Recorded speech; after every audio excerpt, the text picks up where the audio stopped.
नमस्कार, खबर उत्तराखंड में आप सभी का स्वागत है। मैं हूं आपके साथ यश शुक्ला। रुक करेंगे खबरों का, लेकिन उससे पहले एक नजर सुर्खियों पर। उत्तराखंड को जल्द मिलेगा लोकायुक्त अध्यक्ष और सदस्यों के चयन के लिए सीएम धामी ने गठित की कमेटी। देहरादून में भाजपा नेता विनोद हत्याकांड में 7 आरोपित फरार, पुलिस की 5 टीमें तलाश में जुटी। खेत में पानी विवाद के बाद हुई थी हत्या। उत्तराखंड में शिक्षकों के लिए टेट अनिवार्य, शिक्षकों की नौकरी पर गहरा संकट, फॉर्मूला तय नहीं कर पाया विभाग।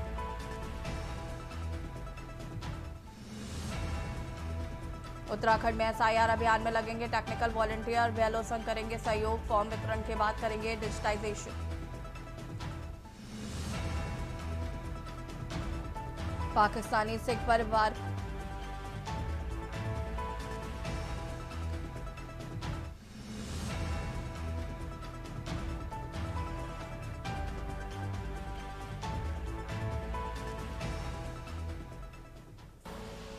आप देख रहे हैं के न्यूज, खबरों का सारथी। उत्तराखंड के कलाढूंगी में नैनीताल कालाढूंगी मार्ग पर दर्दनाक सड़क हादसा हो गया। यात्रियों से भरा एक टेम्पो ट्रैवलर अनियंत्रित होकर खाई में गिर गया। हादसे में 2 महिलाओं की मौत हो गई है, जबकि कई अन्य यात्री घायल बताए जा रहे हैं। बताया जा रहा है कि टेम्पो ट्रैवलर में कुल 29 लोग सवार थे और सभी यात्री उत्तर प्रदेश के मेरठ जिले के इस्लामाबाद नगर के निवासी हैं। सूचना मिलते ही पुलिस और राहत बचाव दल मौके पर पहुंचा तथा घायलों को अस्पताल भेजा गया।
देहरादून में प्रधानमंत्री विकसित भारत रोजगार योजना के तहत 19 जून को बड़े कार्यक्रम आयोजित किए जाएंगे। इस अवसर पर नई दिल्ली स्थित विज्ञान भवन में राष्ट्रीय स्तर का कार्यक्रम होगा, जिसकी अध्यक्षता प्रधानमंत्री नरेंद्र मोदी करेंगे। इस दौरान देश भर के पात्र कर्मचारियों नियोक्ताओं को करीब 2400 करोड़ रुपए की प्रोत्साहित राशि वितरित की जाएगी।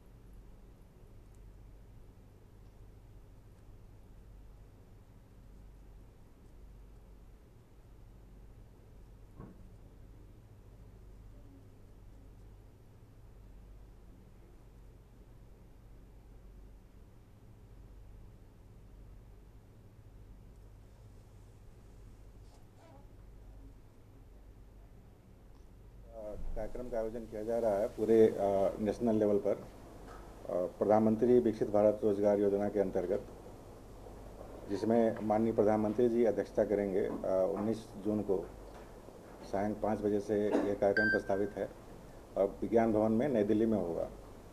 इस कार्यक्रम से पूरे देश भर से करीब 200 स्थानों से लाइव जुड़ा जाएगा, जिसमें लोकल भविष्य निधि कार्यालय और औद्योगिक प्रतिष्ठानों के जो क्लस्टर्स हैं वहाँ से लाइव कार्यक्रम के द्वारा प्रधानमंत्री जी के कार्यक्रम से जुड़े रहेंगे। इसी क्रम में क्षेत्रीय भविष्य निधि कार्यालय देहरादून के द्वारा भी कार्यक्रम के आयोजन किए जा रहे हैं।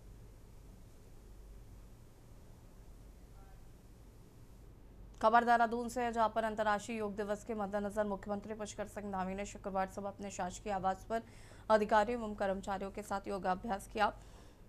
इस दौरान मुख्यमंत्री ने योग के महत्व पर प्रकाश डालते हुए कहा कि योग भारत की प्राचीन सांस्कृतिक धरोहर है, जिसने पूरी दुनिया को स्वस्थ जीवन जीने की दशा दिखाई है। मुख्यमंत्री ने कहा कि प्रधानमंत्री मोदी के प्रयासों से योग को वैश्विक पहचान मिली और आज विश्व के अनेक देशों में लोग योग को अपनी दिनचर्या का हिस्सा बना रहे हैं।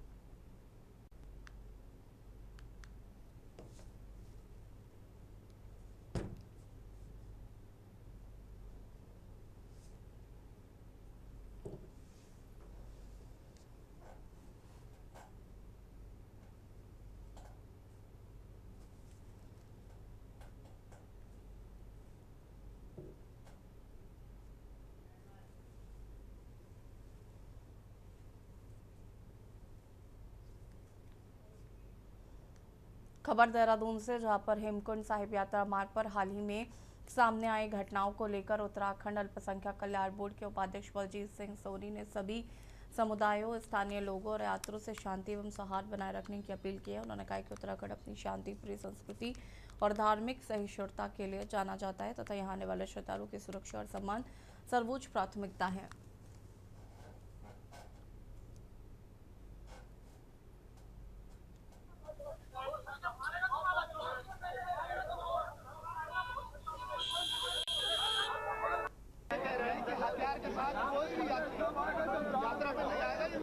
कि उत्तराखंड एक बहुत ही शांत प्रिय राज्य है। जिस मार्ग से होकर श्री हेमकुंड साहब जी की यात्रा चलती है, उसी मार्ग पर श्री बद्रीनाथ धाम जी और श्री केदारनाथ धाम जी की भी यात्रा चलती है। उत्तराखंड का कानून, पूरे देश का कानून, किसी भी समुदाय को ये अधिकार नहीं देता कि वह इस कानून को अपने हाथ में ले। हम सबसे विनम्र आग्रह करते हैं कि कृपया अपना सौहार्द बनाए रखें। अगर कोई छोटी मोटी बात हो भी जाती है तो उसको नज़रअंदाज भी किया जा सकता है। खबर देहरादून से, जहां उत्तराखंड सरकार राज्य की सार्वजनिक वितरण प्रणाली को और अधिक प्रभावी और पारदर्शी बनाने की दिशा में महत्वपूर्ण कदम उठाने जा रहा है। खाद्य एवं नागरिक आपूर्ति मंत्री रेखा आर्या ने विभागीय अधिकारियों को एपीएल और अंत्योदय राशन कार्ड के लिए निर्धारित आय सीमा की समीक्षा करने के निर्देश दिए हैं।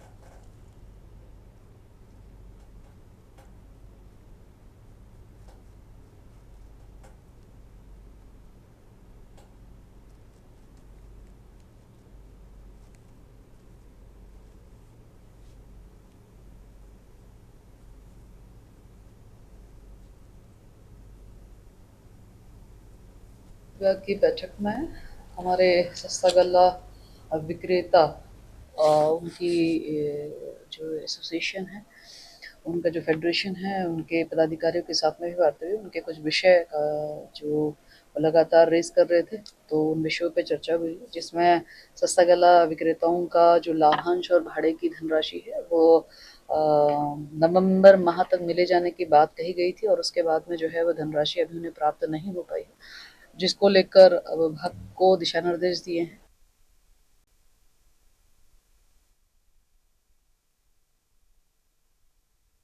सचिवालय और राज्य सरकार के विकास योजनाओं महत्वपूर्ण भूमिका को महत्वपूर्ण बताया है। उन्होंने कहा कि सचिवालय सरकार और जनता के बीच एक मजबूत सेतु के रूप में कार्य करता है, जहां नीतियों का निर्माण और विकास योजनाओं की विस्तृत रूपरेखा तैयार की जाती है। मुख्यमंत्री ने कहा कि नई कार्यकारिणी के गठन के बाद सचिवालय परिवार की जिम्मेदारियां और अधिक बढ़ गई हैं। उन्होंने अधिकारियों और कर्मचारियों से आपसी समन्वय, समर्पण और टीम भावना के साथ कार्य करने का आह्वान किया है।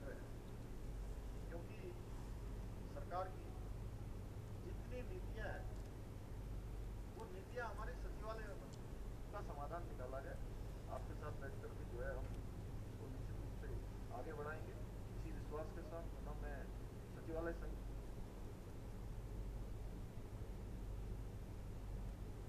हमारा शासन और जनता के बीच का बहुत मजबूत सेतु है। यहाँ पर सारी नीतियाँ बनती हैं, उनका क्रियान्वयन के लिए भी एक पूरा कार्यक्रम बनता है। इसलिए एक कार्यकारिणी बनी है और निश्चित रूप से कार्यकारिणी को बनाने का काम सचिवालय परिवार का है। मैं सारे सचिवालय परिवार को नई कार्यकारिणी बहुत बधाई देता हूँ कि हम लोग नई कार्यसूची और नया कार्य विभाग राज्य हमारा हिंदुस्तान का श्रेष्ठ राज्य बने, उसके लिए हम सब मिलकर काम करेंगे और समय समय पर जो भी बातें होंगी आपस में कम्युनिकेशन बनाते हुए राज्य की उन्नति कैसे हो, राज्य की जो चुनौतियां हैं। देहरादून सहित उत्तराखंड के कई जिलों में मौसम विभाग ने बारिश का पूर्वानुमान जारी किया। उत्तरकाशी, रुद्रप्रयाग, चमोली, बागेश्वर, पिथौरागढ़ में हल्की से मध्यम बारिश होने की संभावना जताई जा रही है। वहीं देहरादून, टिहरी, गढ़वाल और नैनीताल में गरज चमक के साथ बौछारें पड़ सकती है। मौसम विभाग के अनुसार पहाड़ी इलाकों में दिन भर कई स्थानों पर बारिश का दौर सक्रिय रह सकता है।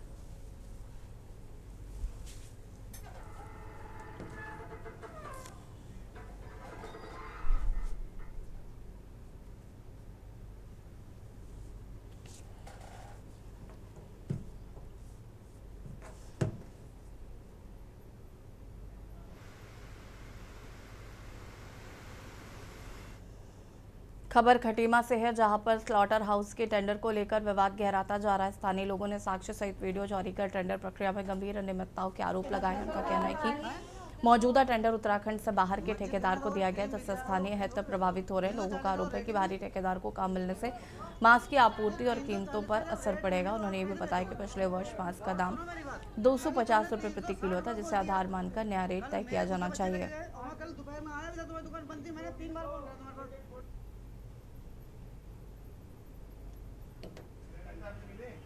एक ज्ञापन दिया है जिसमें उनकी मुख्य शिकायत है कि जो मीट है वो जो स्लॉटर हाउस के माध्यम से जो मिल रहा है वो काफ़ी महंगा है।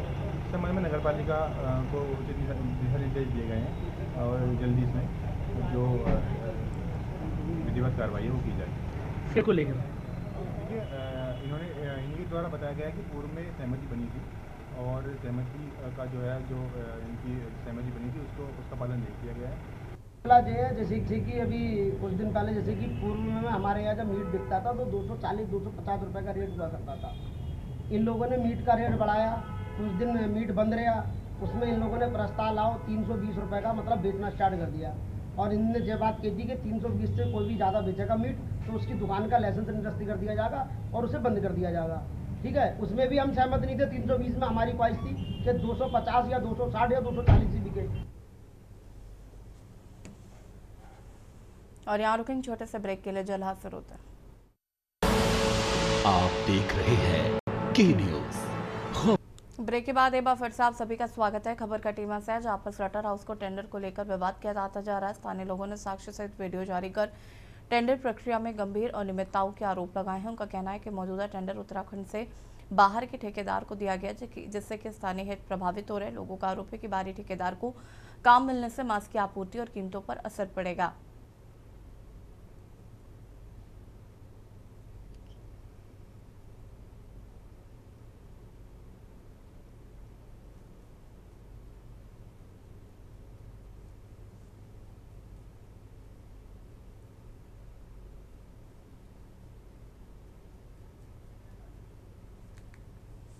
उत्तराखंड प्रदेश में बड़ा घोटाला निकलकर सामने आया। आपको बता दें कि SC/ST छात्रवृत्ति घोटाले की जांच के सिलसिले में PMLA 2002 के तहत 13.83 करोड़ रुपए की चल और अचल प्रॉपर्टी को प्रोविजनल रूप से अटैच किया गया। ईडी ने 13.83 करोड़ रुपए की संपत्ति अटैच कर बड़ी कार्रवाई की है। बताते चले कि उत्तराखंड पुलिस ने 2011-12 से 2016-17 के दौरान अनुसूचित जाति और अनुसूचित जनजाति यानी कि SC और ST के छात्रों के लिए पोस्ट मैट्रिक स्कॉलरशिप में धोखाधड़ी और पैसा गबन करने को लेकर मुकदमा लगाया था। उसके बाद मामला ईडी के पास पहुंचा।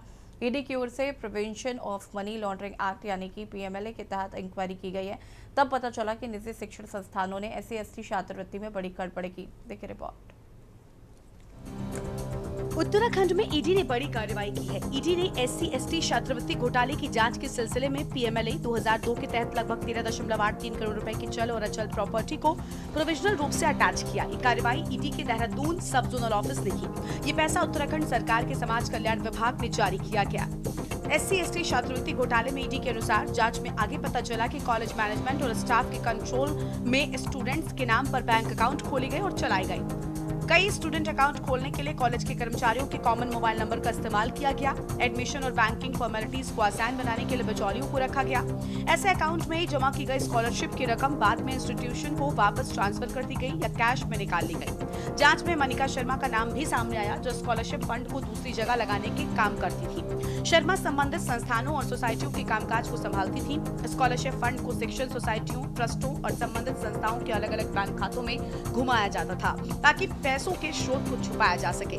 साल 2011 और 12 में कांग्रेस की सरकार थी। वहीं भाजपा इस घोटाले का जिम्मेदार कांग्रेस में रहे उन शीर्ष नेताओं को बता रही है। वहीं कांग्रेस भी अपने नेताओं पर लगे आरोप को पूरी तरीके से निराधार बताती नजर आ रही है। काफी साल हो गए हैं इसमें जांच चल रही है, CBI की भी जांच चल रही है और यहाँ की मैं बात करता हूँ तो यहाँ SIT की जांच चल रही है। और इस विषय को लेकर के हम लोग माननीय मंत्री भारत सरकार के पास भी गए थे। मैंने कहा ये जांचें तो चलती रहेगी, किंतु साथ साथ जो छात्रवृत्ति से वंचित है उनको पुनः छात्रवृत्ति शुरू कर दी जाए। ये माननीय भारत सरकार के मंत्री जी से हमने कहा और उन्होंने कहा कि 2 महीने के अंतराल में इसमें हम कोई ना कोई समाधान। उत्तराखंड का अंदर का सबसे पहला तो ये मिशन रहा है कि हम सबको साथ लेकर के चलने वाले लोग हैं। वहीं जो छात्रवृत्ति घोटाला जो उत्तराखंड में जो सामने आया है, ये घोटाला आज का नहीं बल्कि ये कांग्रेस के टाइम से भी और उससे पहले BJP के टाइम से भी है। अब यूँ कहें कि जब इस घोटाले की जांच होनी चाहिए थी तो दोनों सरकारें मौन रही हैं और इस पर किसी ने भी कोई कार्रवाई नहीं की है, जिसमें स्पष्ट ये है कि इस घोटालों से जहां एक और SC/ST के लोगों को, उनके जो छात्र थे, उन छात्रों को बड़ा आर्थिक जो सहयोग मिलता था वो नहीं मिल पाया है। छात्रवृत्ति घोटाले का जहां तक सवाल है, कांग्रेस का स्पष्ट बिल्कुल ऐलान है, आप कार्रवाई करिए जो लोग उसमें शामिल हैं, लेकिन कार्रवाई में पिक एंड चूज मत करिए। ये कौन सी पार्टी से संबंधित है, ये कौन सी पार्टी से संबंधित है, ये रूलिंग पार्टी का आती है, ये ऑपोजिशन का आदमी है, ऐसा नहीं काम चलेगा। आपको कार्रवाई करनी है, सबके खिलाफ बराबर की कार्रवाई करिए, एक ही तराजू में तोलिए। अरे भाई किसका था बिहाइव, सबको मालूम है। कपूर साहब का परिवार, हरबंस कपूर साहब विधायक रहे 8 बार, अजय विधायक, उनकी धर्मपत्नी विधायक, और उनके इंस्टीट्यूट में, उनके कॉलेज में इतना बड़ा छात्रवृत्ति घोटाला हुआ 5 करोड़ से ज्यादा का। ईडी ने एक बहुत बड़ी कार्रवाई को अंजाम दिया है और SC/ST छात्रवृत्ति घोटाले से जुड़े जो एक महत्वपूर्ण मामले में एक राजनेता के 14 करोड़ से ऊपर की प्रॉपर्टी को जब्त करने का काम किया है।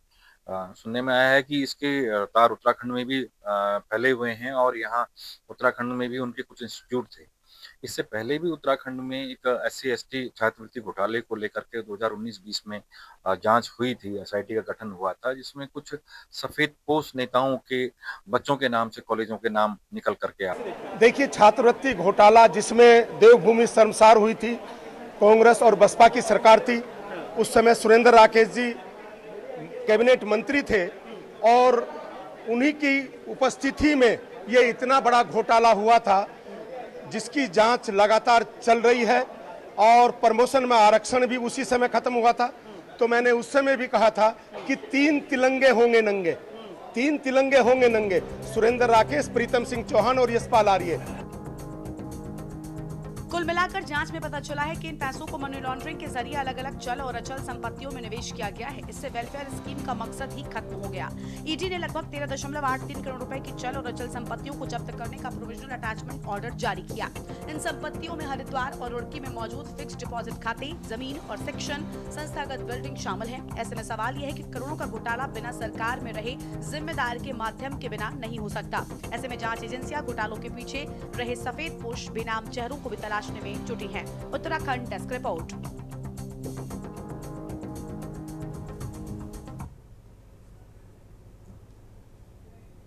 और खबर उत्तराखंड में फिलहाल इतना ही। देखते रहिए के न्यूज़ इंडिया। नमस्कार। आप देख रहे हैं के न्यूज़, खबरों का सारथी।